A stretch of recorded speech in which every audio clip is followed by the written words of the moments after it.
Hello everyone, welcome back to my channel. I hope you all are doing well and studying well for your exam. And very happy Republic Day to all of you. Every day I start my day with current affairs. Current affairs का भी weightage exam में बहुत ज़्यादा होता है. मेरा पिछले 1-2 दिन में छूट गया था क्योंकि मेरे जो सैटरडे के एग्ज़ाम है उसमें लॉ पेपर इतना ज़्यादा माइनर और मेजर इंक्लूड हो गया कि मैं उसी को करते करते तो मेरा 2 दिन का करंट अफेयर छूटा हुआ था. तो मैंने सोचा कि अभी सबसे पहले स्टार्ट करती हूँ, मेरा अपने दोनों दिन का करंट अफेयर्स में कंप्लीट करती हूँ क्योंकि फिर बाद में रिवीजन भी उतना ही इंपॉर्टेंट है. करंट अफेयर्स भूलता बहुत ज़्यादा है तो रिवाइज भी बहुत ज़्यादा करना पड़ता है. पिछले जो मेरे टेस्ट हो रहे थे उसमें जो मैम करंट अफेयर्स वगैरह क्वेश्चन डालती हैं होता है, बट कुछ क्वेश्चन जो मुझे मिस्टेक हो जा रहे हैं तो बार बार अभी रिवीजन करना, करंट अफेयर्स को भी प्रॉपर वेटेज देना है मुझे भी. उसके बाद मैंने अपना शुरू किया सीआरपीसी पूरा कंप्लीट आ रहा है. तो सीआरपीसी भी है तो बहुत ज़्यादा लेंदी, तो अभी पूरा सीआरपीसी अच्छे से कवर करना है.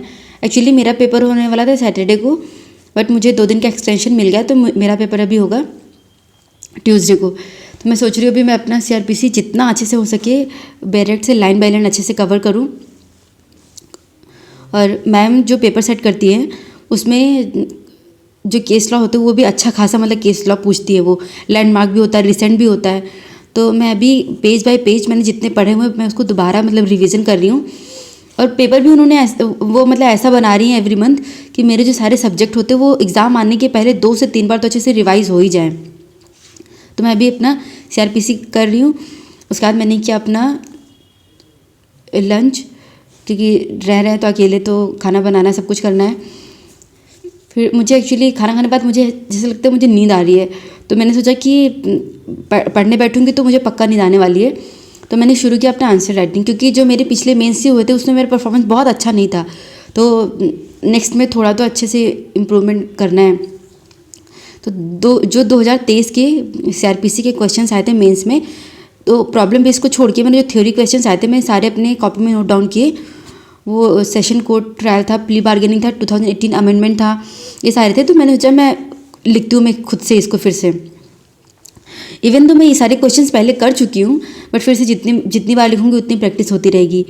तो कुछ क्वेश्चंस ऐसे होते हैं कि जिनको पता नहीं होता कि आपको इसको स्टार्टिंग कैसे करना है. तो मैं अपना बेयर एक्ट और मटेरियल वगैरह अपने साथ में रखती हूँ.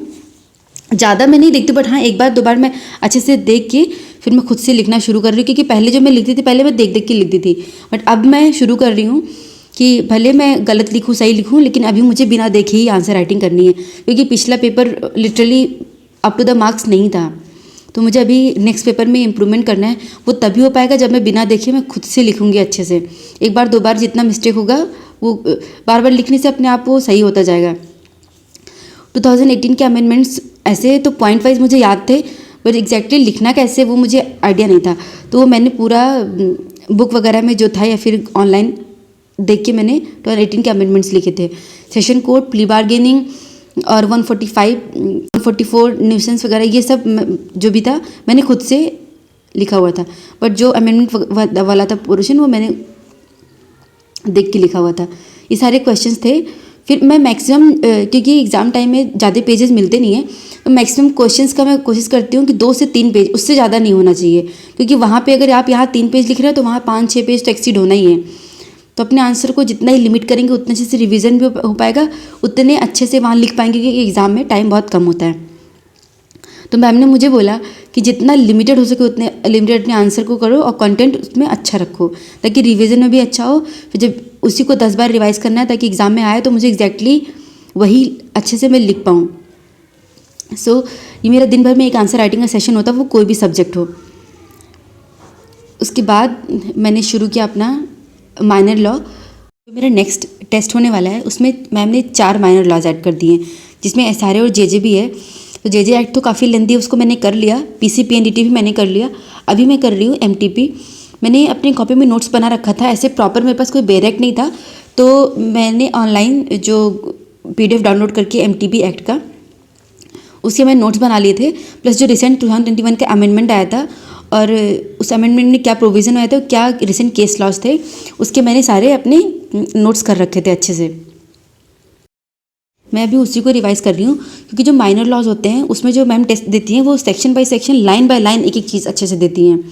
तो माइनर लॉस को मुझे बहुत अच्छे से रिवीजन करना है। मैं 2 बार 3 बार एग्ज़ाम के पहले तो मैं एटलीस्ट कई बार कर लूँ टेस्ट के पहले। उसके बाद big task of the day.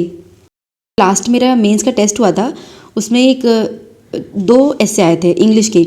एक था एक हिंदी में था, वुमेन एम्पावरमेंट का था, और एक था इंग्लिश में जो आया था, artificial intelligence, it's charms and challenges. तो मैंने वुमेन एम्पावरमेंट का कर लिया इससे कंप्लीट, मैं सबमिट भी कर दी। नेक्स्ट टेस्ट में मुझे मिल जाएगा चेक करके। उसके बाद मैंने शुरू किया अपना एस्से राइटिंग आर्टिफिशियल इंटेलिजेंस पे। आर्टिफिशियल इंटेलिजेंस पे सर ने एक यूट्यूब पे सेशन करवाया था, बट उनका बहुत मुझे लिमिटेड लगा, तो मैंने बस थोड़ा सा इंट्रो उनका मैंने लिया था, वो भी मैंने बस 2-4 लाइन लिया था। और सब मैंने अलग अलग वेबसाइट से जो भी आर्टिफिशियल इंटेलिजेंस के जितने भी नॉलेज मुझे मिल सकता था, उसका टाइप्स, एप्लीकेशन, एडवांटेज, डिसएडवांटेज, फिर आर्टिफिशियल इंटेलिजेंस से रिलेटेड इंडिया में क्या लॉज चल रहे हैं, ग्लोबली आर्टिफिशियल इंटेलिजेंस का क्या रोल हो रहा है, किस किस सेक्टर में ये चेंजेस आ रहे हैं, तो मैंने ये सारे अलग अलग वेबसाइट से ढूंढ के लिखा। बहुत टाइम लग गया। लास्ट वाले में तो मुझे 4 घंटे लगे थे, इसमें तो मुझे मिनिमम 6 घंटे लग गए आर्टिफिशियल इंटेलिजेंस ऐसे लिखने में। 5 से 6 घंटे मुझे लगे। मैंने 2 तरीके से लिखा हुआ था, एक मैंने पूरा ग्लोबल अप्रोच पे लिखा हुआ था, तो एक आर्टिफिशियल इंटेलिजेंस मतलब टाइप, उसके एप्लीकेशंस, फिर इंडिया में क्या लॉज हैं, जो भी रिसेंट एडवांटेज, डिसएडवांटेज, ग्लोबली भी कैसे लोग टैकल कर रहे हैं, एक मैंने वो लिखा हुआ था। एक मैंने अलग से इंडिया एंड आर्टिफिशियल इंटेलिजेंस लिखा हुआ था कि इंडिया में क्या क्या अभी चल रहा है, किस किस सेक्टर में कौन कौन से तरीके से काम हो रहे हैं, क्योंकि 2 तरीके से इससे आ सकते हैं। मेंस के एस्से राइटिंग का भी जीएस का पोर्शन बन सकता है, तो मैं इस सीरीज़ को दोनों तरीके से कर रखा था। अब मैं सर को दूंगी चेक करने को कि दोनों में क्या क्या चेंजेस कर सकते हैं। तो I will suggest to all of you कि आप भी ऐसे राइटिंग आप शुरू करिए। उसके बाद मैं अपना डिनर वगैरह करके फिर मैंने शुरू किया अपना जीएस। हिस्ट्री भी मैं जीएस वगैरह में पढ़ती रहती, बीच में मेरा छूट जाता है। लॉ पे मेरा इतना फोकस हो जा रहा है तो मेरा जीएस बीच में छूट जाता है, बट जीएस से भी कमांड करना है क्योंकि एग्जाम में अच्छा खासा आता है। तो अभी मैं हिस्ट्री कर रही हूँ और एंशिएंट मिडिवल में रिवाइज करना चालू कर रही हूँ, मतलब कंटिन्यूसली मैं रिवाइज ही कर रही हूँ, क्योंकि मिडिवल में इतना ज़्यादा चीज़ें हैं जो बार बार भूल जा रही हैं।